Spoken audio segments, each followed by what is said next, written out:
Student Sujeet GK GS classes पर आपका स्वागत है। आज हम हिंदी में शब्द पढ़ाने जा रहे हैं। इससे पहले हमारे चैनल को like, share, subscribe, bell icon जरूर दबाएं और हमारे वीडियो को अंत तक जरूर देखें। तो देखिए, सबसे पहले शब्द किसे कहते हैं। सबसे पहले दिमाग में रखेंगे शब्द किसे कहते हैं। तो वर्णों के सार्थक समूह को शब्द कहते हैं। तो वर्णों के सार्थक समूह को क्या कहते हैं? शब्द कहते हैं। अब आते हैं शब्द का प्रकार या शब्द के भेद के बारे में जाने।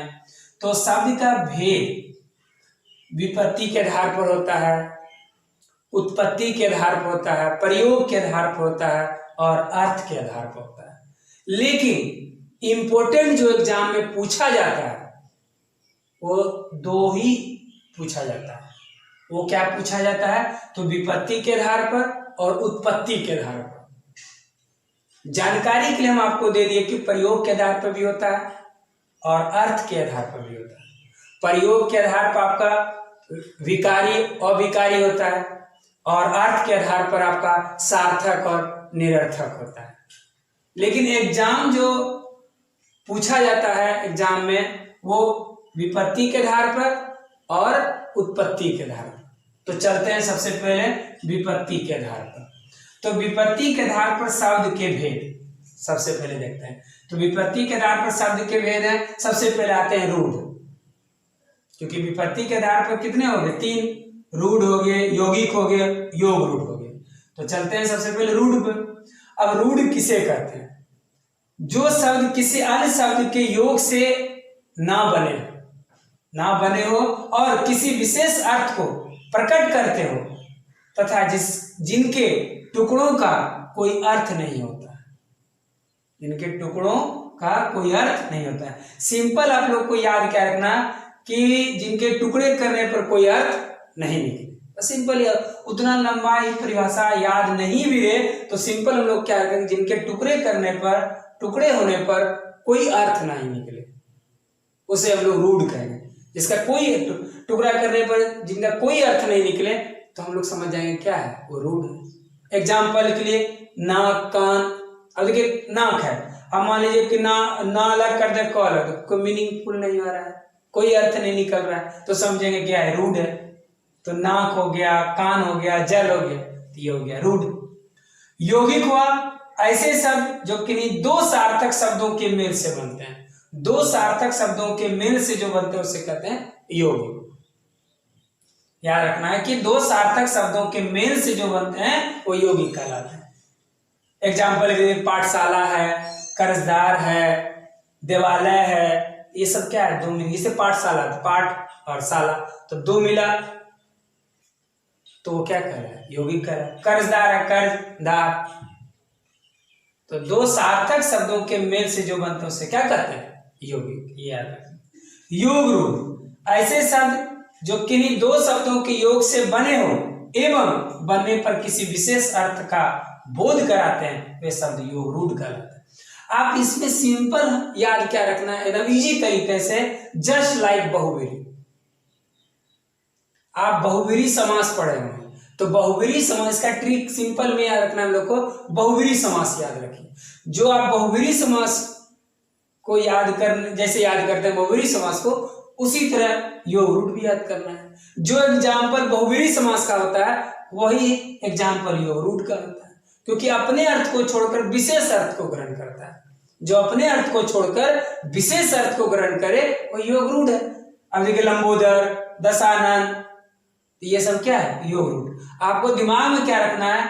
बहुब्रीहि समास, क्योंकि बहुब्रीहि समास का जो एग्जाम्पल होता है वही योग रूढ़ का एग्जाम्पल होता है। तो देखिए आगे, उत्पत्ति के आधार पर और उत्पत्ति के आधार पर शब्द के भेद।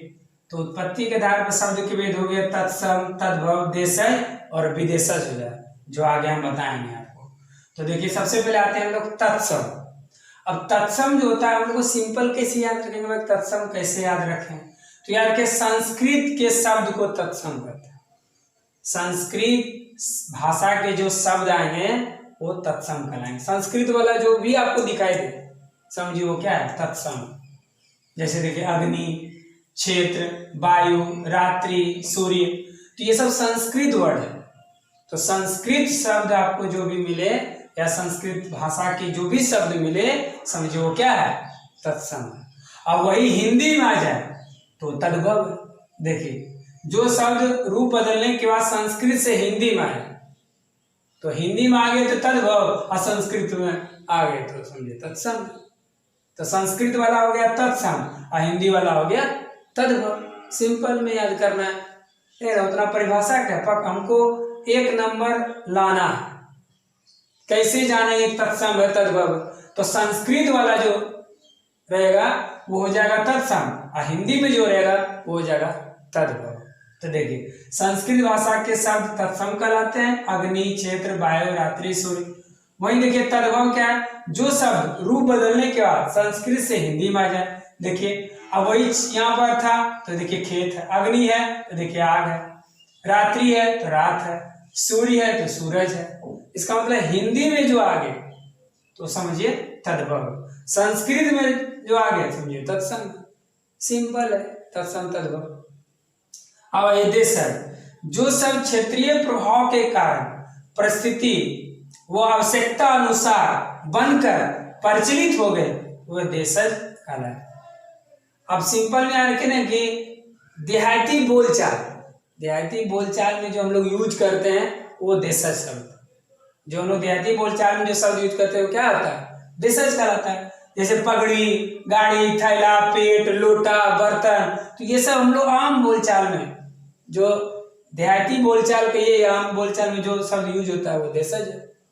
तो वही कह रहा है कि जो सब क्षेत्रीय प्रभाव के कारण परिस्थिति और आवश्यकता के अनुसार बनकर प्रचलित हो गए वे देशज कहलाए। पगड़ी, गाड़ी, थैला, पेट, लोटा, बर्तन, एकदम देहाती बोलचाल, मतलब आम बोलचाल में जो हम लोग यूज करते हैं वो देशज कहलाता है। आगे विदेशी जातियों के संपर्क से उनकी भाषा के बहुत से शब्द हिंदी में प्रयुक्त होने लगे हैं। ऐसे शब्द विदेशी अथवा विदेशज कहलाते हैं। देखिए विदेशी जातियों के संपर्क से उनकी भाषा के बहुत से शब्द हिंदी में प्रयुक्त होने लगे हैं, ऐसे शब्द विदेशी अथवा विदेशज कहलाते हैं। अब एग्जांपल देखिए, स्कूल है, पुलिस है, टेलीफोन है, डॉक्टर है, फोटो है, अनार है, चश्मा है, रुमाल है, क्योंकि इसमें मिक्स वर्ड है, कुछ पुर्तगाली शब्द है, कुछ तुर्की है, कुछ अरबी है, कुछ फारसी है ना, कुछ अंग्रेजी है, तो सब मिला जुला एग्जाम्पल हम लिखे हैं। तो देखिए school, police, telephone, doctor, photo, अनार, चश्मा, रुमाल, औलाद, दरोगा, बहादुर, तौलिया, साबुन, कॉफी, कमीज, तंबाकू, कैंची, सिगरेट, रेडियो, टेलीविजन, बारूद, गमला, ये सब विदेशज के उदाहरण है। और सिंपल याद करें, स्टैंडर्ड कुछ वर्ड आएगा, स्टैंडर्ड वर्ड तो समझिए, या विदेशी टाइप का वर्ड लगेगा समझिए वो क्या है, विदेशज है। देहाती टाइप का वर्ड लगा तो देशज है।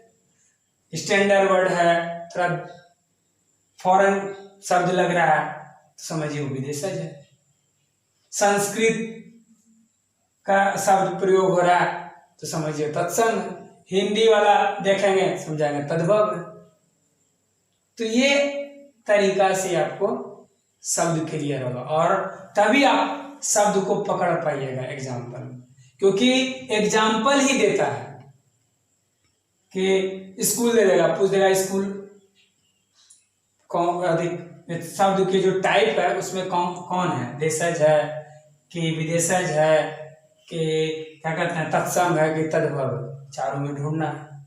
तो जब आपको क्लियर रहेगा तभी आप पकड़ पाइएगा। तो मेरा जो शब्द जो आज हम पढ़ाए वो कंप्लीट हो गया। तो आप हमारे चैनल से जुड़े रहिए और हमारे चैनल को like, share, subscribe, bell icon जरूर दबाएं और हमारे वीडियो को अंत तक जरूर देखें। नेक्स्ट वीडियो फिर हम लेकर आएंगे। थैंक्स।